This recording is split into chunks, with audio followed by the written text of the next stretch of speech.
একজন সামান্য police officer দুর্দান্ত একটা মাস্টার প্ল্যান করে রাজ্যের সিএম হয়ে যায়। কিভাবে সেই সম্ভবকে সম্ভব করেছিল সেটাই জানতে চলেছি আজকের এই সিনেমাটিতে। বলছিলাম সদ্য মুক্তিপ্রাপ্ত রামচরণ অভিনীত সিনেমা গেম চেঞ্জারের কথা। কোনো স্পয়লার না দিয়ে চলো তাহলে গল্পের গভীরে ঢুকে পড়া যাক। সিনেমার শুরুতেই দেখা যায় একটা বৃদ্ধ লোক শুধু অস্থির হয়ে যাচ্ছিল।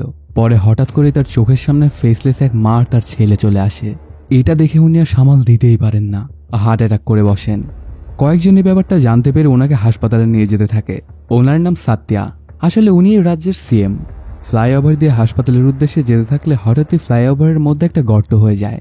এতে করে কোনো গাড়ি আর সামনের দিকে আগাতে পারছিল না। তখন কয়েকজন মিলে সাত্যাকে কাঁধে করে নিয়ে যেতে থাকে। ওনার এই অবস্থা দেখে আশেপাশের মানুষজন তো বলতে থাকে ঠিকই হয়েছে, মানুষের টাকা পয়সা খেলে এমনই হয়। তারপর বৃষ্টির মধ্যেই কোনো মতে সাত্যাকে হাসপাতালে আনা হয়। ওনার দুইটা পালিত ছেলেও আছে, বড়জন মাগাধীর আর ছোটজন মপিদেব। হাসপাতালে আনাতে এখন একটু সুস্থই দেখা যাচ্ছিল সাত্যাকে, কিন্তু হঠাৎই ওর হার্টবিটটা একদম নীল হয়ে যায়। মারা গেছে সাত্যা। এটাতে দুই ভাই সেখানেই সিএম পদের জন্য লড়তে শুরু করে দেয়। এদিকে বাবা মরে পড়ে আছে আর ওরা সিএম হওয়ার জন্য ঝগড়াঝাটি করছিল। ঠিক তখনই ওদেরকে অবাক করে দিয়ে চোখ খোলে সাত্যা। সে এখনো মারা যায়নি। এটা দেখে তো দুই ভাই স্বপ্নই ভেঙে যায়। আর বড় ছেলে তো বলেই ওঠে, কি বাবা, আইসিইউতে তুমি আমাদের সাথে রাজনীতি করছো? এদিকে দেখা যায় কয়েকজন গুন্ডাকে একটা ট্রেন থামায়। এর ভেতরে এক আইএএস অফিসারকে মারতে এসেছিল ওরা। কিছুক্ষণের মধ্যেই ওদের বস ছোটাও এসে পৌঁছে সেই জায়গায়। ঠিক তখনই ট্রেনের ভেতর থেকে মানুষজন উড়ে বাহিরে আসে। সাথে সাথে এন্ট্রি নেয় আইএএস অফিসার রাম। আগে সে আইপিএস অফিসার ছিল, মানে পুলিশের বড় অফিসার, আর এখন ডিস্ট্রিক্ট কালেক্টর। ওকে একা মারার জন্য পুরো ট্রেন কেন থামিয়েছে এটা বলেই মারতে শুরু করে ওদেরকে। ওদের সবাইকে কাপড় গাছের মতো ধুচ্ছিল রাম। কিছুক্ষণের মধ্যে ওদের সবাইকেই ধরাশায়ী করে ফেলে। এতজন মিলেও রামের কিছুই করতে পারে না। তারপরে ছোটাসহ বাকি সবাইকে রেল লাইনের সাথে বেঁধে ওদের বসকে ফোন লাগায়। এদের এই হাল দেখে সাথে সাথে হেলিকপ্টার নিয়ে সেখানে চলে আসে ওদের বস, আর রামের থেকে অনেক করে ক্ষমা চায় ওদের জন্য। তখন রাম বলে, সবই তো ঠিক আছে, কিন্তু আমার ট্রেন তো চলে গেল, এখন আমি বাড়ি যাব কিভাবে? এটা শুনে তাকে হেলিকপ্টারটাই নিয়ে যেতে বলে আর দড়ি কাটায় মনোযোগ দেয়। দড়িটা অনেক শক্ত হয়, কিছুতেই কাটতে পারছিল না। আর তখনই একটা ট্রেনও আসতে শুরু করে। এটা দেখে রাম হেলিকপ্টার থেকে একটা তলোয়ার নিয়ে সেই স্টাইলে দড়িটা কেটে দেয়। আর অল্পের জন্য ওরা সবাই মৃত্যুর হাত থেকেও বেঁচে যায়। তারপর হেলিকপ্টার নিয়ে বাড়িতে এসে পৌঁছে রাম। ওর বাড়ির সবাই তো খুব খুশি হয়ে যায় ওকে দেখে। অনেকদিন পরে ছেলে বাড়িতে এসেছে। তখন মা তো বলে ওঠে, তোকে পুলিশ হতে দেখেছি, এখন কালেক্টরও হতে দেখলাম, এবার শুধু বিয়ে করাটা দেখতে বাকি। তুই তাড়াতাড়ি বিয়ে করে নে, তাহলেই শান্তিতে আমি একটু মরতেও পারবো। কিন্তু কেন যেন রাম একদমই বিয়ে করতে রাজি হয় না। পরিবারের সবাই মিলে বললে একদমই বিয়ে করতে নারাজ রাম। এর পেছনে কোন কারণটা রয়েছে সেটা সিনেমার সামনের দিকে গিয়ে জানতে পারা যাবে। এদিকে সিএম সুস্থ হয়ে একটা মিটিং কল করে। সেখানে এসে বলে, এতদিন আমরা যা যা কিছু করেছি সবকিছু বাদ দিতে হবে। এখন থেকে আমার পার্টিতে কোনো প্রকার কোনো খারাপ কাজ করতে পারবে না কেউ। আর যদি কেউ কোনো অবৈধ কাজ করে তবে তার উপর পার্টি অ্যাকশন নেবে, এমনকি পার্টি থেকেও বের করে দিবে। এটাতে সাত্যের দুই ছেলে খুব রেগে যায় আর ভাবে অসুস্থ হয়ে মনে হয় বাবার মাথার তার ছিঁড়ে গেছে। এতদিন ওরা কত খারাপ কাজ করেছে, বাবা কিছুই বলেনি এবং বাবা নিজেও করেছে, আর আজ সে এমন কথা কেন বলছে? সেখানে থাকা কেউই সাত্যের সিদ্ধান্তে খুশি ছিল না, কারণ সবারই তো কোনো না কোনো অবৈধ ব্যবসা ছিলই। এ পর্যায়ে রাম তার অফিসে এসে পৌঁছে। সেখানে কর্মরত সবাই রামকে সাদরে গ্রহণ করে। তখন ওর সেক্রেটারি সাইড সাত্যমের সাথে পরিচয় হয় ওর। জন্ম থেকেই সাত্যম সাইড হয়ে চলাফেরা করত, এই জন্য ওর নামটাও এমনই হয়ে গেছে। তখন রাম তার নিচে সকল ডিপার্টমেন্টের হেডদের নিয়ে একটা মিটিং কল করতে বলে দেয় ওকে। কিছুক্ষণের মধ্যে সবাই এসে উপস্থিত হয়। তখন রাম জানায়, এই রাজ্যে যারাই 2 নম্বর ব্যবসা করবে সবাইকে আমার সামনে দেখতে চাই আমি। প্রথমে তো এক অফিসার বলে যে 1 সপ্তাহের মধ্যে হয়ে যাবে স্যার। তখন ওকে ভয় দেখাতেই সাথে সাথেই ডাকতে চায়। এদিকে দেখা যায় মন্ত্রী মপিদেব একটা বালুর মাইনিংয়ে চলে আসে। এসেই সে কাজটা বন্ধ করে দিতে বলে। সাথে সাথে কাজ বন্ধও করে দেওয়া হয়। তখন মপিদেব জানায়, এখন থেকে সব 2 নম্বর কাজ বন্ধ। বাবা সাফ সাফ জানিয়ে দিয়েছে এগুলো আর করা যাবে না। এটা শুনে সীমা তো অবাক হয়ে যায়। এতদিন এত 2 নম্বর কাজ করেছি, তাহলে এখন কেমনে কি? আর এটা শুনে মপিদেব বলে, বালু ঘুরতে বারণ করেছি দিনে, কিন্তু রাতে তো কোনো সমস্যা নেই, কাজ রাতে চালু থাকবে। তখন একজন সীমাকে এসে বলে তাকে নাকি কালেক্টর ডেকেছে। সীমা কিছুই বুঝে উঠতে পারে না তাকে কেন ডাকবে কালেক্টর। সীমা সহ বাকি সবাই এসে পৌঁছে মিটিংয়ে, কিন্তু 4 জন মিটিংয়ে আসেনি। সাথে সাথেই তাদেরকে ধরে আনতে পুলিশকে পাঠিয়ে দেয় রাম। তারপর সবার উদ্দেশ্যে বলা শুরু করে, এতদিন যা খারাপ কাজ করেছো এখন বাদ দাও, নাহলে তোমরাই ঝামেলা পড়বে। কিন্তু রামের কথা কেউ সিরিয়াসলি নিচ্ছিল না। তখন সবাইকে 2টো বাসে উঠতে বলে আর সবার ফোনটাও নিয়ে নেয়। এখানে দেখা যায় সীমা আর রাম একে অপরকে আগে থেকেই চিনত। আসলে ওরা দুজনে এক কলেজেই পড়তো। তারপর সবাইকে বাসে করে ভীমারয়ের চালের গোডাউনে নিয়ে চলে আসে। তখন বিভিন্ন টেক থেকে চাল বের করে দেখায় রামকে। আর বলে স্যার সবকিছু তো ঠিকই আছে। তখন পুরো গোডাউন ঘুরে ঘুরে দেখতে থাকে রাম, আর হঠাৎই এক বস্তা ধরে টান দিলে পুরো টেকটাই ফেলে দেয়। তারপর ভেতরের একটা বস্তা থেকে চাল বের করে দেখে এটা তো রিলিফের চাল। আসলে ভীমা রিলিফের 1 টাকা কেজির চাল বিভিন্ন কেমিক্যাল দিয়ে দেখতে সুন্দর বানিয়ে 50 থেকে 7 টাকা কেজিতে বিক্রি করত। আর এসব কেমিক্যাল মানুষের জন্য খুবই ক্ষতিকর। তখন ভীমার গোডাউনটা সিল করে দেওয়া হয়। তারপর সেখান থেকে সোজা চলে আসে মালেশ্বর শপিং মলে। সেখানে একটা ফায়ার ফাইটারের গাড়ি এনে ফ্রন্ট পার্কিংয়ে নিতে বলে, কিন্তু জায়গা একদমই কম থাকায় গাড়ি কিছুতেই ঢুকতে পারছিল না সেখানে। তখন রমজানা এই একই সমস্যার জন্য কিছুদিন আগে এক শপিং মলে আগুন নিভাতে পারেনি ফায়ার ফাইটাররা। এই জন্য 36 জন মানুষ মারা গেছিল। তো তোর বিল্ডিং এখন ভেঙে ফেলতে হবে। কিন্তু কোনোভাবেই মানতে চাইছিল না মালেশ্বর। এত বড় একটা বিল্ডিং কিভাবে সে তৎক্ষণাৎ ভাঙতে পারে। আরও বলতে থাকে এটা ভাঙতে তো মাস লেগে যাবে, এর মধ্যে আপনাকে আমি দেখে নিব স্যার। কিন্তু রামের অর্ডার এক স্পেশাল টিম চোখের পলকে পুরো বিল্ডিংটাই হয়ে ফেলে। এইটা দেখে বাকি সবাই ভয় কেঁপে ওঠে। এসব কাণ্ডকলাপ দেখে সবাই বলে আমরা আমাদের সব 2 নম্বর ধান্দা বন্ধ করে দিব স্যার, আপনাকে আর কষ্ট করে প্রত্যেক জায়গায় গিয়ে বন্ধ করতে হবে না। তখন রাম জানায় ঠিক আছে, কিন্তু যদি আমাকে যেতে হয় তবে তোদের খবর আসে। সেদিন সন্ধ্যাবেলাতে একটা বন্ধুর বিয়েতে আসে রাম। সেখানে বন্ধু বান্ধবের সাথে গল্প করার সময় সবাই বলতে থাকে আর কত, এখন বিয়েটা করে নিলেই তো পারিস। সেখানে ওদের সাথে এক ছোট ভাই বসেছিল, আর সে রামের বিয়ে না করতে চাওয়ার কারণটা জানতে চায়। তখন কিছুটা পানি খেয়ে রাম বলা শুরু করে। কাহিনীটা ফ্ল্যাশব্যাকে চলে যায়। তখন রাম কলেজে পড়তো। সে সময় রাম অনেক চঞ্চল ছিল, যেখানে অন্যায় দেখত সেখানেই ঝাঁপিয়ে পড়তো। তখনই দেখা যায় সীমারাওকেও। সে কলেজে খারাপ কাজ করাতে ওদের সবাইকে উচিত শিক্ষা দিচ্ছিল রাম। এমনই একদিন রাস্তায় এক প্রফেসরকে বেধম্মার মারতে থাকে রাম। উনি নাকি মেয়েদেরকে জ্বালাতন করত। বয়স এত হয়ে গেছে এখন এসব খারাপ কাজ করিস, তোর কি একটুও লজ্জা হয় না? ওনার পেছনে বসা মেয়েটা রামকে অনেক করে থামানোর চেষ্টা করতে থাকে, কিন্তু লাভ তেমন একটা হয় না। রাম ওকে মেরেই যাচ্ছিল। তখন মেয়েটা বলে ওঠে আমি ওনার মেয়ে, আর আপনি কোন কেপিকে ভেবে আমার বাবাকে মারছেন? অন্য এক ডিপার্টমেন্টেও কেপি নামের আরেক প্রফেসর আছে। তখন পাশ থেকে একজন বলে ওঠে ওই কেপি খারাপ আর ইনি তো ভালো মানুষ। এটা শুনে রাম তার ভুলটা বুঝতে পেরে সরি বলে, কিন্তু প্রফেসরটা পুলিশ কল করে ধরিয়ে দেয় রামকে। মেয়েটার নাম ছিল দীপিকা। পরদিন দীপিকা কলেজে আসলে অনেকেই রামের ভালো কাজ সম্পর্কে বলতে থাকে। তখন একটা মেয়ে জানায় আমার জন্য রাম কেপিকে মারতে গিয়েছিল, কারণ একদিন ক্লাসে আমি যখন একা ছিলাম তখন কেপি স্যার আমাকে কুপ্রস্তাব দেয়, আমি রাজি না হলে আমাকে ফেল করানোর হুমকি দেয়। আর এটা যখন রামকে জানায় তখন তাকে উচিত শিক্ষা দিতে গেছিল, কিন্তু ভুলে তোমার বাবাকে মেরে ফেলেছে। এটা শুনে বাবা মেয়ে চলে আসে থানায় আর রামকে ছাড়িয়েও নেয়। তখন রাম অনেক করে ক্ষমা চায় দীপিকার বাবার কাছে, আর দীপিকার নামটাও জেনে নেয়। পরদিনই কলেজে এসে ওই কেপিকেও বেধম মার দিতে থাকে রাম, আর পাশ থেকে এটা দীপিকাও দেখে ফেলে। ওর মারপিট একদমই পছন্দ ছিল না। তারপরে ওদের মধ্যে হালকা পাতলা কথাবার্তাও হতো। রাম তার কথাবার্তায় দীপিকাকে বোঝাতো যে তাকে ওর ভালো লেগেছে, কিন্তু দীপিকা বলে এটা সম্ভব না, আমার বেশি রাগওয়ালা ছেলে একদমই পছন্দ না, আর তুমি তো যেখানে সেখানেই মারপিট করতে থাকো, তো আমাদের মধ্যে কিছুই সম্ভব না। তখন রাম বলে আমি আজ থেকেই আর রাখবো না, এমনকি কোনো মারপিটও করবো না, প্রমিস।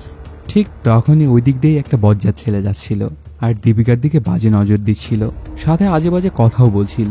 প্রথমে রাম তার রাগ কন্ট্রোল রাখলেও পরে ওকে মারা শুরু করে দেয়। এটা দেখে দীপিকা অনেক আপসেট হয়ে থামায় রামকে। তখনই সেখান দিয়ে পুলিশের গাড়িও যাচ্ছিল। তখন রাম ছেলেটাকে পুলিশে ধরে দিতে চাইলেও প্রমাণ না থাকায় সেটা সম্ভব হয়ে ওঠে না। এগুলো দেখে দীপিকা সেখান থেকে মন খারাপ করে চলে যায়। ওর পিছে পিছে রামও যায় আর বলে রাগের আমি কি করব বলো তো? তখন দীপিকা বলে যতই রাগ হোক শান্ত থাকবা, রাগ কখনোই ভালো জিনিস না, রাগ ফেলে দিয়ে সমাধান খুঁজবা। পরদিন ওরা দুজন ক্যাম্পাসে ঘুরতে থাকলে সীমা তার দলবল নিয়ে চলে আসে আর ওদেরকে জ্বালাতন করতে শুরু করে। সীমা কোনো একটা ভাবে জেনে গিয়েছিল যে দীপিকার সামনে রাম কিছুই করবে না। ওরা অনেক করে রামকে রাগানোর চেষ্টা করলেও রাম একটুও রাগে না। তারপর দীপিকা সেখান থেকে চলে যায়। তখনই রাম আবারও সীমাদের কাছে চলে আসে আর একটু আগে তাকে জ্বালাতন করার জন্য আচ্ছা হারে মারতে শুরু করে। অনেকক্ষণ মারার পরে হঠাৎই কেন জানি দীপিকা সেখানে এসে সবকিছু দেখে ফেলে। এটাতে অনেক রেগে যায় দীপিকা। তারপর রামকে বোঝাতে থাকে আবারও যে রাগ কোনোভাবে ভালো জিনিস না, মানুষকে এভাবে মারপিট করা একদমই অন্যায়। তবে তোমার জন্য একটা উপায় আছে, তুমি আইএএস করে কালেক্টর হয়ে সেখানে রাগ দেখিও। তখন রাম বলে ওঠে আইপিএস তো আরও ভালো, কিন্তু দীপিকা জানায় আইপিএস করে তুমি যদি পুলিশ হও তবে ছোট বড় সব অপরাধের জন্যই এনকাউন্টার করবা, তো এটা তোমার জন্য না। আর যদি তুমি পুলিশ হও তবে আমাকে আর কখনোই পাবা না, এমনকি কোনোদিন আমি তোমার সাথে আর কথাও বলবো না। কিন্তু দুর্ভাগ্যবশত রাম 6 নম্বরের জন্য আইএএস হতে পারে না, সে আইপিএস করে পুলিশ হয়ে যায়। এই জন্য দীপিকা আর তার সাথে কোনো রকম যোগাযোগ রাখেনি, এমনকি দীপিকাকে তার অবস্থা বোঝানোর সময়ও পায়নি রাম। ওর বাড়িতে গিয়ে দেখতে পায় দীপিকারা এই শহর ছেড়েই চলে গেছে। এইটুকু বলার পরই কাহিনীটা প্রেজেন্ট টাইমে চলে আসে। এই গল্প শুনে ছোটা তো বলে ওঠে আমি চিনি দীপিকাকে, সে কোথায় থাকে সেটাও আমি জানি। তখন সবাই মিলে ওকে জিজ্ঞাসা করলো, মনে করতে পারছিল না আর ঘুমিয়ে পড়ে, কারণ সে 1 বোতল পানি একাই খেয়ে নিয়েছিল। কাল সন্ধ্যার আগে তো মনে হয় না সে জায়গা পাবে। এতে অনেক চিন্তায় পড়ে যায় রাম, কি করবে কিছুই বুঝে উঠতে পারছিল না। পরে সোজা চলে আসে সীমার বালির মাইনিংয়ে, কিন্তু ভেতরে ঢোকে না, রাস্তাতেই দাঁড়িয়ে থাকে। তবে রাম কেন ভেতরে আসছে না এটা একদমই বুঝতে পারছিল না সীমা। এভাবেই কেটে যায় অনেকক্ষণ। এভাবে চলতে চলতে শ্রমিকদের কাজও শেষ হয়ে যায়। সবাই গিয়ে ট্রাকে উঠে বাড়িতে যাওয়ার জন্য, কিন্তু ট্রাকে আগে থেকেই পুলিশ ছিল আর সবাইকে ধরে নিয়ে যায় থানায়। এটাতে অনেক চিন্তায় পড়ে যায় সীমা। তারপর সবকিছু এসে মপিদেবকে জানায়। এগুলো শুনে এসপিকে ডেকে ওর লোকদের ছাড়তে বলে দেয় মপি, কিন্তু এটা এসপির ক্ষমতার বাইরে, কারণ কেসটা কালেক্টর নিজেই করেছিল। তখন উকিলকে বলে জামিন করাতে। এগুলো শুনে উকিল জানায় একটা উপায় আছে, কিন্তু জনপ্রতি 10 লাখ করে টাকা লাগবে, এই জন্য আর কাউকেই ছাড়ায় না ওরা। তখন সীমাকে বাইরে থেকে লোক এনে আবার কাজ চালু করতে বলে। ততক্ষণে ছোটাও ঘুম থেকে জায়গা পেয়ে গিয়েছিল এবং দীপিকা কোথায় থাকে সেটাও জানিয়ে দেয়। সাথে সাথে রাম সাত্যমকে নিয়ে চলে আসে সেখানে, আর দীপিকার বৃদ্ধাশ্রমের মধ্যে গিয়ে ওকে ডেকে আনতে বলে। সেখানে গিয়ে সাত্যম যখন ওকে ডাকে তখন দীপিকা জানায় যে রামকে ভেতরে আসতে বলো। কেন জানি রামও ভেতরে যাচ্ছিল না, আর দীপিকাও আসছিল না দেখে সে গাড়ি নিয়ে চলে যেতে থাকে। ঠিক তখনই দীপিকা রাগ ছেড়ে চলে আসে সেখানে। ওকে দেখে গাড়ি নিয়ে পিছে আসে রাম। কয়েক বছর পরে আবারও দেখা হচ্ছে ওদের দুজনের। তখন দীপিকা রামকে ওর বৃদ্ধাশ্রমের ভেতরে আসতে বলে, কিন্তু কেন জানি রাম যেতে চাইছিল না। এটাতে দীপিকা অনেক রেগে সেখান থেকে যেতে থাকে। সে ভেবেছিল রাম আইএস হওয়াতে তার ভাব বেড়ে গেছে। ঠিক তখনই ওই জেলার কালেক্টর চলে আসে আর রামকে বলে, তুমি পারমিশন ছাড়া কেন আমার জেলায় ঢুকেছ? এর জন্য তোমার চাকরিটাও চলে যেতে পারে। তারপর ওর অ্যাসিস্ট্যান্টকে কমপ্লেন সাবমিট করতে বলে দেয়। ঠিক তখনই রাম 2 জেলার সীমানা দেখিয়ে বলে, আমি আমার জেলাতেই আছি, বর্ডার তো ক্রস করেছো তুমি, এখন তোমার কি হবে সেটা বলো। যখন ওর নিজের ভুলটা বুঝতে পারে তখন রামের কাছে অনেক করে ক্ষমা চায় আর বলে, আমার চাকরিটার মাত্র 6 মাস আছে, প্লিজ কোনো কমপ্লেন করো না, এতে আমি চাকরিটা তো হারাবো, এর এতদিনের রেপুটেশনটাও নষ্ট হয়ে যাবে। এসব কিছু শুনে দীপিকা বুঝে যায় যে কেন রাম এদিকে আসছিল না, কারণ ওর বৃদ্ধাশ্রমটা অন্য জেলায়, আর উপরের পারমিশন ছাড়া এক জেলার কালেক্টর অন্য জেলায় যেতে পারে না। তারপর এক দৌড় দিয়ে এসে দীপিকা জড়িয়ে ধরে রামকে। পরদিন সীমা মবিদেবকে জানায় কাজ করতে বাইরে থেকে কেউই আসছে না, কারণ তারা জেনে গিয়েছে যে কালেক্টর ওদেরকে ধরিয়ে দিয়েছে। এসব কিছু শুনে মবিদেব রামকে ডেকে পাঠায় তার সাথে কথা বলবে বলে, কিন্তু রাম না যাওয়াতে তার সাথে দেখা করতে চলে আসে মপি আর বলে, কোনো মন্ত্রী যদি কালেক্টরকে ডেকে পাঠায় তাহলে সেখানে যেতে হয়, তোর কি এটুকু কমন সেন্স নেই? তখন রাম বলে, আমি এখন শান্তি মিটিংয়ে ব্যস্ত, আপনি একটু পরে আসুন। ইচ্ছা না থাকলেও মবিদেবকে বাহিরে এসে অপেক্ষা করতেই হয়। কেটে যায় কয়েক ঘন্টা। এতক্ষণ পরে শেষ হয় মিটিং। তখন মবিদেব এসে রামকে রাগ দেখিয়ে তার লোকদেরকে ছাড়তে বলে। এগুলো শুনে রাম জানায়, লিখিত দেন, ছেড়ে দিব, সমস্যা নেই। রামের কথা শুনে আরও খেপে যায় মবিদেব, কিন্তু রামও তো হার মানার পাত্র নয়। তখন মবিদেবকে তার কাজ রেখেই সেখান থেকে ফিরে যেতে হয়। গাড়িতে করে চলে যাওয়ার সময় রামকে সে জানে মেরে ফেলতে চায়, কিন্তু কোনো মতে ওকে বুঝিয়ে সুঝিয়ে নেয় সীমা। পরদিনই রাম আবারও এসে পৌঁছে দীপিকার বৃদ্ধাশ্রমে। আজ সে পারমিশন নিয়ে এসেছিল। তারপর রামকে সাথে করে পুরা বৃদ্ধাশ্রম ঘুরিয়ে দেখাচ্ছিল দীপিকা, আর সবাইকে বলছিল ওর জন্য আমি এতদিন বিয়ে করিনি। হঠাৎ একটা মহিলার রুমে যায় ওরা, গিয়ে দেখতে পায় অনেক কাগজ ফেলে রাখা। আসলে মহিলাটা মানসিক অসুস্থ, আর এগুলো সব সিএমকে লেখা পিটিশন। তখন রাম খেয়াল করে দেখে এগুলো সবই যুক্তিসঙ্গত। তারপর কথায় কথায় রাম বলে, কাল সিএম আসবে পাশেই, সেটার সিকিউরিটি আমিই দেখছি। এটা শুনে কেন জানি মহিলাটা সেই অনুষ্ঠানে যেতে চায়। রাম কি করবে কিছুই বুঝে উঠতে পারছিল না। পরদিন সকালবেলায় শুরু হয়ে যায় সেই অনুষ্ঠান। এই ডেইরি ফার্মের চেয়ারম্যান করা হয় সীমাকে। এটাতে সে সবাইকে ধন্যবাদ জানায়। পরে কথা বলার জন্য সিএম চলে আসে। তিনি বক্তব্য দিতে যাবে, ঠিক তখনই কথা বলে ওঠে সেই মহিলাটা। ওনাকে দেখে কেমন জানি সিএম অনেক ভয় পেয়ে যায়। তারপর ওনাকে স্টেজে ডাকা হয়, সাথে রাম আর দীপিকাও আসে। সিএমকে রাম ধরেই কথা বলছিল মহিলাটা। এগুলো দেখে সীমার মপিদেব অনেক খেপে যায়, কিন্তু কেন যেন ওদেরকে থামায় সাত্যা। তখন মহিলাটা বলে, দুধে বিভিন্ন কেমিক্যাল দিয়ে বিক্রি করে এরা, এতে বাচ্চারা বিভিন্ন রোগে ভোগে, তো এটা যেভাবেই হোক তোকে এটা বন্ধ করতে হবে। তারপর মহিলাটার কথা সত্যতা জানতে চায় সিএম। রামও কিছু ডকুমেন্ট দেখিয়ে বলে ওনার সব কথাই সত্য, কিন্তু মপিদেবদের সবার উপর অনেক খেপে যায়। সাথে দীপিকার ওই মহিলাটাকে একটা ধাক্কাও দেয়। ওরা স্টেজ থেকে পড়ে যেতে থাকলে ধরে ফেলে রাম, আর গিয়ে মপিদেবকে কষে একটা চড় মেরে দেয়। এটাতে অনেক খেপে যায় মপিদেব। তারপরেও কেন জানি বাবা মপিদেবকে সরি বলতে বলে ওই মহিলাটাকে। অন্য কোনো উপায় না থাকায় সেটাই করতে হয় মপিদেবকে, কিন্তু সে অনেক রাগান্বিতও ছিল ওদের ওপর। তারপর পরে মঞ্চ থেকে নামার সময় হঠাৎই সাথে অজ্ঞান হয়ে যায়। তখন ওনাকে ধরে হাসপাতালে আনা হয়। তারপর জ্ঞান ফিরলে মপিদেব বলে, বাবা এত মানুষের মধ্যে আমাকে থাপ্পড় মারল আর তুমি কিছুই বললা না। তখন সাত্যা তার সেক্রেটারিকে বলে দেয় রামকে সাসপেন্ড করে দেওয়ার জন্য।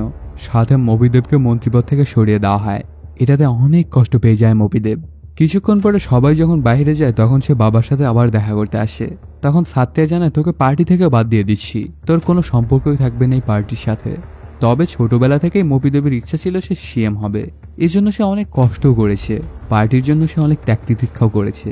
মপিদেব বাবাকে অনেক করে বোঝানোর চেষ্টা করে, কিন্তু লাভ তেমন একটা হয় না। এতে মপিদেব অনেক খেপে যায় আর বাবাকেই মেরে ফেলে। পরে ওকে পার্টি থেকে বাদ দেওয়ার কাগজটি টুকরো টুকরো করে খেয়ে ফেলে আর সবাইকে ডেকে নাটক শুরু করে দেয়। কিছুক্ষণের মধ্যেই আবারও মপিদেব আর মাগাধীরের মধ্যে সিএম এর পদ নিয়ে ঝগড়া বেঁধে যায়। তখন হাসপাতালে একটা মিটিং কল করা হয়। মিটিংয়ে পার্টির সিনিয়র সদস্য জানায় মপিদেব সরকার সামলাবে আর মাগাধীরা সামলাবে পার্টি। কিন্তু এতে একদমই রাজি হয় না মাগাধীরা। ওকে কলা দিচ্ছ আর আমাকে চিল্কা, এটা তো আমি কোনোভাবেই মানব না। আর এটাতে দুজনের সাথে সাথে ওদের সমর্থকদের মধ্যে ঝগড়া বেঁধে যায়। দুজনই চায় পরবর্তী সিএম হতে। ঠিক তখনই মাগাধীরার কানে কানে তার সেক্রেটারি জানায় সাত্যাকে মপিদেবী মেরে ফেলেছে, তো আপনি একটু সাবধান থাকবেন। এটাতে অনেক ভয় পেয়ে মাগাধীরা মপিদেবকেই সাপোর্ট দেয় আর পরবর্তী সিএম এর জন্য মাগাধীরাই মনোনীত হয়। এদিকে রামকে সাসপেন্ড করে দেওয়া হয়। এটাতে অনেক মন খারাপ করে বসে থাকে রাম। তখন দীপিকা বলে, এটাতে ভালোই হয়েছে, এখন আমাদের বিয়ে নিয়ে একটু চিন্তা ভাবনা করতে পারবে তুমি। খুব তাড়াতাড়ি ওদের বিয়ের দিনটা ধার্য করে ফেলে। এ পর্যায়ে দেখা যায় মপিদেব শাস্ত্র অনুযায়ী নাড্ডু হয়েছিল তার বাবার মুখে আগুন দেওয়ার জন্য। বড় ভাই তো বলে ওটা নাদ্রু হয়ে কি হবে, তুই সিএম হলে তো নাড্ডুই থাকবি, এটা কি ভালো দেখাবে?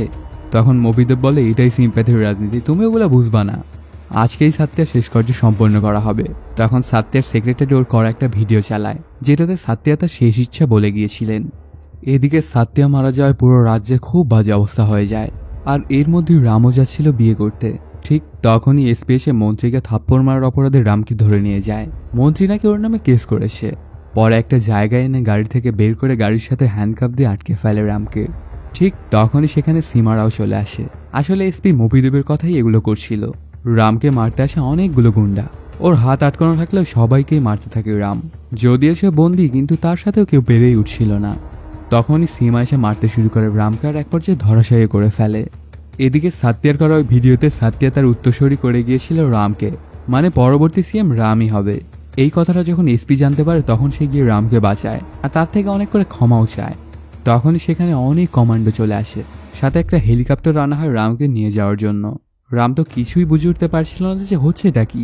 তারপর ওকে সরাসরি আনা হয় সাত্যার শেষ কার্যের জায়গায়। রামকে দিয়ে সাত্যার মুখে আগুন দেওয়ানো হয়, এটাই ওনার শেষ ইচ্ছা ছিল। সম্পূর্ণ রাষ্ট্রীয় মর্যাদায় সাত্যার শেষ কার্য সম্পন্ন হয়। তারপর লোকটা রামকে একটা গল্প বলতে থাকে। আসলে এটা রামের বাবার গল্প, আর এই পার্টিটা আসলে রামের বাবাই বানিয়েছিল। কাহিনীটা ফ্ল্যাশব্যাকে চলে যায়। রামের বাবাকে সবাই আন্না বলে ডাকত। দেখা যায় ওনাদের গ্রামে পাহাড় ভেঙে লোহা উত্তোলন করা হতো, এজন্য গ্রামের লোকদের নিয়ে ধর্নায় বসে যায় আন্না। পাথর ভাঙতে থাকলে গ্রামের অনেক ক্ষয়ক্ষতি হবে, তো এটা বন্ধ করতেই ওনাদের এই আন্দোলন। সেখানে অনেক প্রেসও চলে আসে। সেদিন সন্ধ্যার সময়ই আন্নাকে ডাকা হয় সেই লোহার ফ্যাক্টরিতে। তারপর সেটার মালিক একটা প্লেটে বেদেনা খেতে দেয় আন্নাকে। তিনি নিতে গেলে ওই লোকটা বেদেনা ফেলে দিয়ে বলে, এখন নিন, যদি লোহা না ওঠানো হয় তবে আসবাবপত্র কিভাবে বানানো হবে, আর তাহলে তো আমাদেরকে এইভাবেই খেতে হবে। কিন্তু আন্না জানা যারা ফসল ফলাতে পারে তারা এটারও কোনো না কোনো উপায় বের করেই ফেলবে। কিন্তু আমার কথা একটাই, পাথর আর ভাঙা যাবে না। কিছুদিনের মধ্যেই কোর্টের কেসটাও জিতে যায় আন্নারা। এটাতে গ্রামে উৎসব মুখর পরিবেশ। আসলে আন্না পুরো গ্রামে এইসব ভালো কাজই করে বেড়াতো সবসময়ই। পরদিন সকালবেলাতেই মুকুন্দ নামের একজন লোকজন নিয়ে আন্নার বাড়িতে আসে। ওদের দেখে আন্না জিজ্ঞাসা আবার কোন আন্দোলন করতে হবে। তখন মুকুন্দ জানায়, কোনো আন্দোলন না, আমি বলছিলাম কি আন্না, চলেন না আমরা সবাই মিলে একটা পার্টি খুলি। এখন সময় এসেছে দেশের মানুষের জন্য ভালো কিছু করার। কিন্তু আন্না রাজনীতির মধ্যে কিছুতেই যেতে চায় না, কারণ রাজনীতি ভালো মানুষদের জন্য না। এখানে গেলে একদম স্বচ্ছ মানুষও নষ্ট হয়ে যায়, টাকার নেশা কেউই ছাড়তে পারে না। তবে ওরা সবাই সহ আন্নার বউ বলে পার্টি করাটাই ভালো হবে। আর তুমি তো একটা হীরা, তো আমার এইটুকু বিশ্বাস আছে যে তুমি কখনো টাকার নেশায় পড়বে না। আর মুকুন্দ বলে ওঠে, আমরা টাকা ছাড়া রাজনীতি করবো আন্না, যেখানে নির্বাচনের সময় না কাউকে টাকা দিতে হবে আর নাই বা কারো থেকে আমরা টাকা নিব।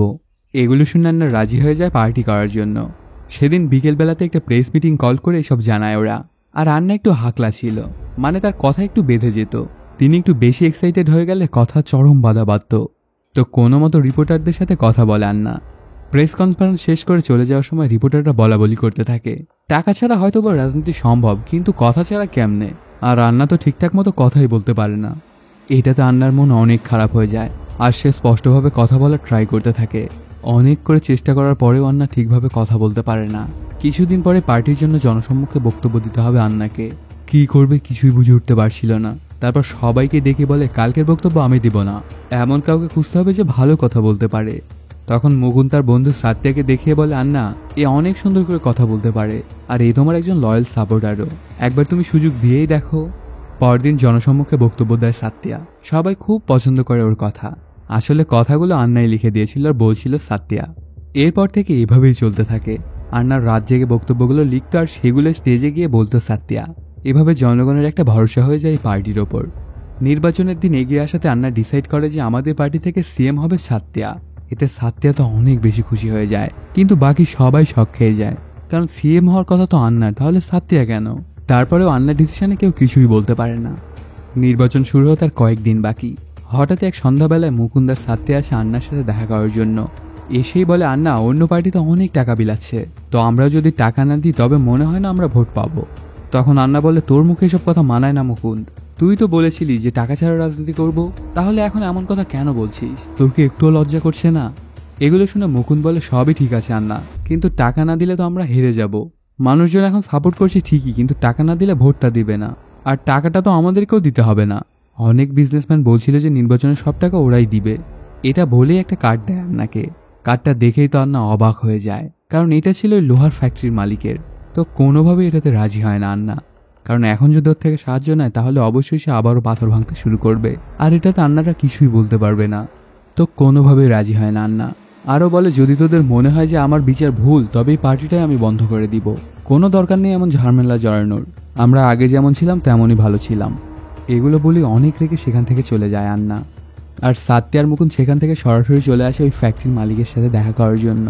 তাকে জানায় যে আন্না তো কোনোভাবেই রাজি হচ্ছে না। তখন ওই লোকটা এদের দুজনকে টাকার অনেক লোভ দেখায়। এগুলো তো ওরা না করতেই পারে না, টাকাগুলো নিয়ে চলে আসে। আর এই খবরটা আন্না পর্যন্ত যেতে খুব একটা সময় লাগে না। তখন আন্না প্রেস কল করে আগামীকাল, আর পার্টিটা বন্ধ করে দিতে চায়। তখন ওই রিপোর্টারটা মুকুন্দকে কল দিয়ে জানতে চায় আন্না কেন কাল প্রেস কল করেছে, আপনি কি কিছু জানেন? তখন মুকুন্দ বলে আন্না কেন ডেকেছে কালকে আন্না নিজের মুখেই বলবে। রিপোর্টারের মুখে এসব কথা শুনে ওরা বুঝে যায় যে আন্না কালকে পার্টি বন্ধ করে দিবে, তো যা করার আজই করতে হবে। তখন মুকুন্দ বলে আন্নাকে আটকে রাখবো আর নির্বাচনের পরে ওনাকে ছেড়ে দিব। কিন্তু সাত্যার মনে অন্য প্ল্যানই ছিল। সে বলে নির্বাচনের পরে যদি আন্না আবারও প্রেস কল করে সবকিছু বলে দেয়, আমি একদমই রিস্ক নিতে পারবো না, এর জন্য আন্নাকে মরতে হবে। রাত্রেবেলাতে আন্না তার পরিবার সহ কোথাও একটা যাচ্ছিল গাড়িতে করে। তখনই ওনার গাড়িতে অ্যাটাক হয়। অনেকজন গুন্ডা এসেছিল আন্না সহ তার পরিবারকে মারার জন্য। তখন আন্না ওদেরকে মারতে শুরু করে দেয়, কিন্তু এতজনের সাথে আন্না একদমই পেরে উঠছিল না, আর বউ আর বাচ্চারাও কোন দিকে যেন চলে গেছিল। তারপরও সেখানে সবাইয়ের চোখ ফাঁকি দিয়ে একটা টেলিফোনের কাছে চলে আসে আন্না। প্রথমে সে থানায় কল দেয়, কিন্তু আন্নার এতটাই বাজে অবস্থা হয়ে গেছিল যে তার মুখ দিয়ে একটা কথাও বের হচ্ছিল না। অনেকক্ষণ কোনো কথা না শুনে ফোনটা কেটে দেয় পুলিশ অফিসার। পরে আন্না পার্টি অফিসে কল দিয়ে জানায় সবকিছু, কিন্তু এখানেও সাথে এসে পড়ে আর সেই লোকটাকেই মেরে দেয়। তারপর সে আর মুকুন্দ চলে আসে আন্নার বলা জায়গাতে। ওদের দেখে তো আন্না স্বস্তির নিঃশ্বাস ফেলে আর বলতে থাকে আমার তো কোনো শত্রু নেই, তাহলে আমাকে কে মারতে আসবে? পরে বুঝতে পারে মূল কালপ্রিট এরা দুজনেই। তারপর এক ঝাটকায় সাত্যা মেরে দেয় আন্নাকে। পাশ থেকে আন্নার বউ আর বাচ্চারাই সবকিছুই দেখে ফেলে। পরে সাত্যা মুকুন্দকেও মেরে দেয়, সে কোনো রিস্ক নিতে পারবে না। পরদিন সে অনেক মায়া কান্না করে আর পুরো পার্টির দায়িত্ব নিজের কাছে তুলে নেয়। নির্বাচনে সাত্যাই হয়ে যায় মুখ্যমন্ত্রীর মানুষের সিম্প্যাথি পাওয়ার জন্য মুকুন্দের দুই ছেলেকে দত্তক নিয়ে নেয়। আসলে মপিদেব আর মাগাধীরা মুকুন্দেরই ছেলে। এইটুকু বলেই লোকটা শেষ করে রামের বাবার কাহিনী। তখন অনেক রেগে যায় রাম, আমার বাবার খুনির মুখে আমি আগুন দিলাম, এটা আপনি একদমই ঠিক করেননি আমাকে দিয়ে। তখন লোকটা জানা এটাই সাত্যার শেষ ইচ্ছা ছিল, আর অনেকদিন ধরেই সাত্যা ভালো হয়ে গিয়েছিল, এগুলোর জন্য অনেক অনুতপ্তও ছিল। এজন্যই তো পরবর্তী সিএম তোমাকে ঘোষণা করেছে, আর এটা ওর শেষ ইচ্ছা ছিল। আর আমি ওর বন্ধু হতে ওর কথা আমি কোনোভাবেই ফেলতে পারিনি, আমাকে তুমি ক্ষমা করে দিও। তারপর পরে রাম ওর মায়ের সাথে দেখা করতে বৃদ্ধাশ্রমে চলে আসে। তখন বাবার ব্যবহৃত একটা মাফলার দেয় মা, আর সব কাগজে ছিঁড়তে শুরু করে। সাথে বলে এগুলোর তো এখন আর কোনো প্রয়োজন নেই, তুই মানুষের কখনো খারাপ চাইবি না, এটা আমি খুব ভালো করেই জানি। পরদিনই রাম সিএম এর শপথ নিতে যায়। তখন হঠাৎই মবিদেব বলে এ সিএম হতে পারবে না, কারণ ওকে আগে কালেক্টর থেকে ইস্তফা দিতে হবে, আর ওর নামে কেস করেছে আমি, তো ইস্তফাও সে দিতে পারবে না। যদি সে চায় যে আমি কেসটা তুলে নিই তবে আমাকে কথা দিতে হবে যে পরবর্তী সিএম আমিই হব। আর অন্য কোনো উপায় না পেয়ে সেটাতেও রাজি হয়ে যায় রাম। কিন্তু মপিদেব ওর কথা রাখে না, কেসটা তুলে নেয় না সে। কিছুদিন পরে সিএম এর শপথ নেয় মপিদেব, আর এতদিনে অন্যান্য আইএএস এর রিকোয়েস্টে রামের সাসপেনশনটা উঠে যায়। আবারও সে তার কাজে ফিরে আসে। মপিদেব সিএম হওয়ার পরে প্রথমে সে রামকে ট্রান্সফার করতে চায়, ঠিক তখনই রাম রাজ্যের ভোটই ঘোষণা করে দেয়। এটা সে করতে পেরেছে কারণ সরকারের শেষ 6 মাসে যে কোনো সময় নির্বাচন রাখার ক্ষমতা রাখে কালেক্টর। এখন সে রাজ্যের নির্বাচন কমিশনারও হয়ে যায়। তারপর পরই সে একটা হেলিকপ্টার নিয়ে মফিদেবের সাথে দেখা করতে আসে। তখন এসেই বলে, একদিন, এক সপ্তাহ বা কয়েক মাসের সিএম আমি দেখেছি, কিন্তু তুই তো 1 ঘন্টার সিএম। এখন তুই তোর পাওয়ার ব্যবহারও করতে পারবি না। এটা শুনে মফিদেব অনেক রেগে যায় আর বলে, নির্বাচনে আগে জিতি, তারপর তোকে আমি দেখে নিব। নির্বাচনের প্রস্তুতি খুব সুন্দরভাবেই হতে থাকে। রাম গিয়ে বিভিন্ন মানুষজনের সাথে দেখা করে মফিদেবকে ভোট দিতে বারণ করে, আর টাকা নিতেও। কিন্তু কেউই টাকা ছাড়তে চায় না, কারণ 5 বছরের মধ্যে একবার ওরা টাকা নিতে পারে, আর বাকি দিনগুলো তোদের টাকা দিয়েই যেতে হয়। তখন রাম ওদেরকে একটা বুদ্ধি শিখিয়ে দেয়। প্রতিবার সবাইকে একটা ভোটের বিনিময়ে 2000 করে টাকা দেওয়া হতো, কিন্তু এবার 20,000 করে টাকা চাইতে বলে। ওরাও ঠিক তেমনটাই করে। জনগণ 20,000 করে ভোট পেতে চাইলে তো মফিদেবের মাথায় নষ্ট হয়ে যায়। তখন মাগাধীরা বলে, সমস্যা কোথায়? টাকা দিয়ে সিএম হওয়ার পরেই আবার টাকা তুলে নেব ওদের থেকেই। ভাইয়ের কথায় আশ্বাস পেয়ে মফিদেবও টাকা ছিটাতে থাকে। আর এদিকে রাম নির্বাচনে কাজ করা সব অফিসারদেরকে বেছে বেছে সিলেক্ট করে। যারা সৎ ও যোগ্য তারাই জায়গা পায় ওর নির্বাচন কমিশনে। একদিন রামের সাথে দেখা করতে আসে মফিদেব, আর রামকে এটা ওটা বলতে থাকে।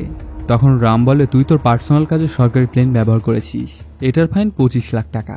আর এখন থেকে তুই কোনো প্রকার সরকারি যানবাহন ব্যবহার করতে পারবি না। আর সিএম পদপ্রার্থী একজন মাত্র 40 লাখ টাকা খরচ করতে পারবে একটা নির্বাচনে। তো 25 লাখ তো তোর শেষ, এখন বাকি মাত্র 15 লাখ। এটা দিয়েই তোর নির্বাচন শেষ করতে হবে। এটা শুনে অনেক চিন্তায় পড়ে যায় ওরা। একটা প্রোগ্রাম করতেই তো 15 লাখ টাকা খরচ হয়ে যায়, তাহলে পুরো নির্বাচনটা কিভাবে পার করবে এই টাকা দিয়ে? এদিকে সাত্যার সাথে থাকা লোকটা ওদের পার্টি থেকে আলাদা হয়ে আন্নার নামে একটা পার্টি খুলে বসে। সেটা নিয়ে এবার নির্বাচন করবে ওরা। আর নির্বাচনী ইস্তেহার একটা স্ট্যাম্পে লিখে সাইন করে সবাইকে এর ফটোকপি দেয়, আর বলে, যদি একটা কথাও নড়চড় হয় তবে ঘাড় ধরে নামিয়ে দিন আমাদেরকে। এতে মানুষও অনেক ভরসা পায় ওর ওপর। এদিকে দেখা যায় ওদের 2 ভাইয়ের টাকার গাড়ি বারবার পুলিশ ধরলেও সেগুলোকে ছাড়তে বলে রাম, কারণ টাকাগুলো যেন পাবলিকের হাত পর্যন্ত পৌঁছায়। এভাবেই কেটে যায় কিছুদিন। এবার মাগাধীরার গাড়ি আটকে ফেলে ওরা। পরে সেখানে গিয়ে মাগাধীরার নামে প্রমাণ পেয়ে ওর নমিনেশনটাই বাতিল করে দেয়। এতে অনেক রাগান্বিত হয়ে যায় মাগাধীরা, কিন্তু ওর তো আর কিছুই করার নেই। নির্বাচনের 2 দিন আগে হঠাৎ একটা ভোট কেন্দ্রে ধামাকা হয়।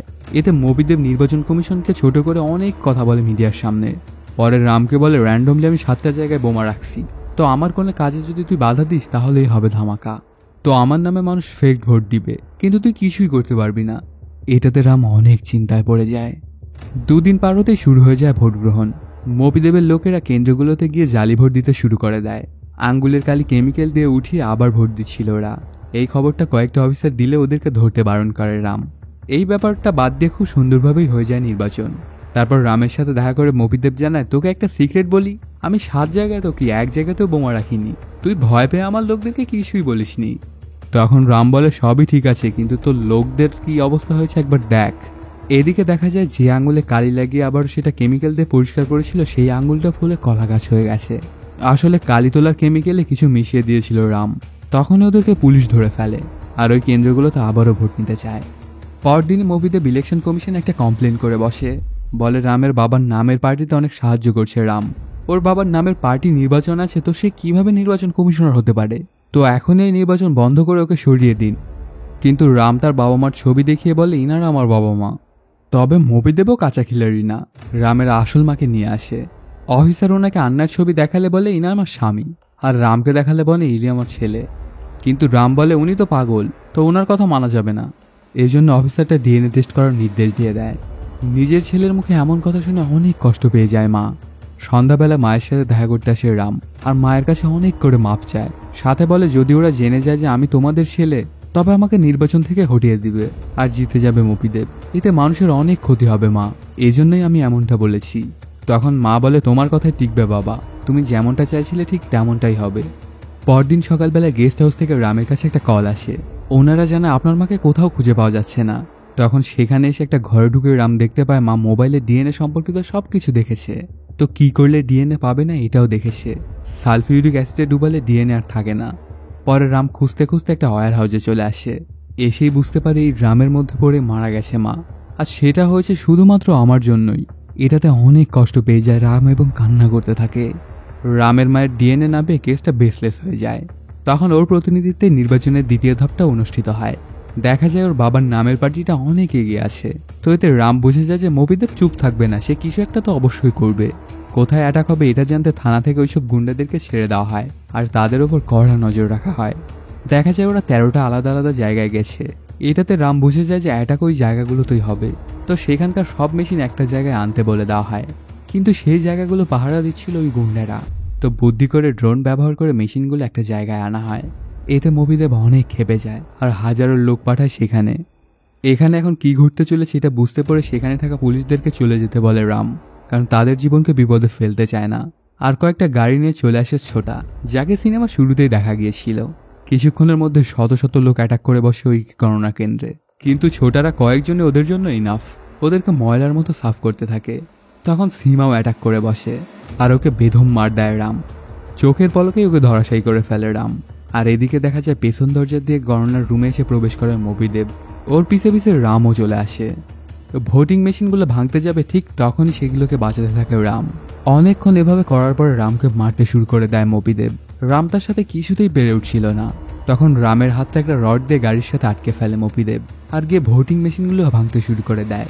সাথে আরও বলে, আমি নির্বাচন কমিশনে গিয়ে কারণে কান্নাকাটি করে বলবো যতগুলো মেশিন ভাঙচুর হয়েছে সেগুলো থেকে হয়তো বা আমি বেশি ভোট পেতাম, সেগুলো তো গণনাতেই আসেনি। তখন তোর নেতৃত্ব হয় ভোটটা বাতিল করে দেওয়া হবে। এগুলো শুনে অনেক কষ্টে মষ্টে হাতটা ছাড়িয়ে রাম জানতে চায় কতগুলো মেশিন নষ্ট হয়েছে। তখন একজন বলে, স্যার 25টা, মানে প্রতি মেশিনে 2000 করে ভোট, তো 25টা মেশিনে 50,000 ভোট। এই পুরো 50,000 ভোটই তোকে দিয়ে দিলাম। এখন তো তুই আর কমপ্লেন করতে পারবি না যে তোর ভোট গায়েব হয়ে গেছে। এই 50,000 ভোট ধরেও তোর টোটাল ভোট হবে 2,59,000। আর সভাপতি পার্টি পেয়েছে 11 লাখ। আর পুরো রাজ্যে সভাপতি পার্টি পেয়েছে 155 সিট, আর তুই পেয়েছিস মাত্র 20টা। এগুলো শুনে মবিদেব অনেক রেগে যায় আর মারতে শুরু করে রামকে। তুই যদি বেঁচে না থাকিস তাহলে কেমনে বলবি সত্যটা? দুইজনের মধ্যে তুমুল মারামারি শুরু হয়ে যায়, কেউ কারো থেকেই যেন কম নয়। তারপরেও রামকে ধরাশায়ী করে ফেলে মবিদেব। অজ্ঞান হয়ে যায় রাম। হঠাৎই মায়ের কথা মনে পড়ে জ্ঞান ফিরে পায় রাম আর গিয়ে মারতে শুরু করে মবিদেবকে। কাপড় কাচার মতো কাচতে থাকে তাকে। কিছুক্ষণের মধ্যে ওকে ধরাশায়ী করে ফেলে আর একেবারে মেরেই ফেলবে ঠিক তখনই দীপিকার আওয়াজ দিলে ওকে আর মারে না। নির্বাচন শেষে জিতে যায় সভাপতি পার্টি আর ফল ঘোষণা করার আগে নির্বাচন কমিশনার থেকে ইস্তফা দেয় রাম। পরে বাবার পার্টি থেকে রামকেই সিএম করা হয়। কিছুদিন পর একটা সমাবেশে আসে রাম। সেসব পার্টির বাকি সবাই সাইকেল নিয়ে চলে আসে। এটা দেখে সবাই তো অনেক খুশি হয়ে যায়। বাবার স্বপ্ন টাকা ছাড়ার রাজনীতি ছেলেই বাস্তবায়ন করে আর এর মাধ্যমে শেষও হয়ে যায় সিনেমাটি। তো বন্ধুরা, কেমন লাগলো আজকে এই গেম চেঞ্জারের এক্সপ্লেনটি জানাতে কমেন্ট করো। আর এখনো যদি সাবস্ক্রাইব না করে থাকো তাড়াতাড়ি সাবস্ক্রাইব করে নাও নতুন নতুন গল্প সবার আগে পেতে। দেখা হচ্ছে নতুন কোনো ভিডিওতে। Till then, সায়োনারা।